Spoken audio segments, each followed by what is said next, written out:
Hello guys, gagawa nga pala ko ng Mickey Noodles. Tamang gawa lang ng Mickey Noodles. Ayun yung regalo, all-purpose flour, lihiya, tsaka itlog, tsaka food color na may tubig. Lagay ko na harina, tansyahan na lang.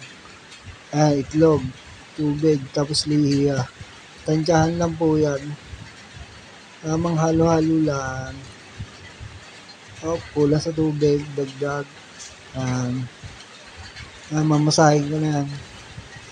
Siyempre, pag nagmasa ko yun, malinis na yung kamay ko, hindi ko wala akong madumi.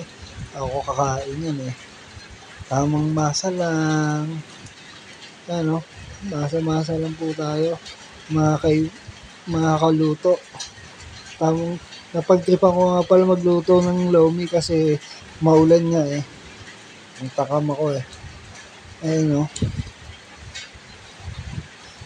Pero rest ko yung matagal. Ginamit ko na yung bago kong laruan. Yung bago kong bili na laruan. Yun yung in-unbox ko.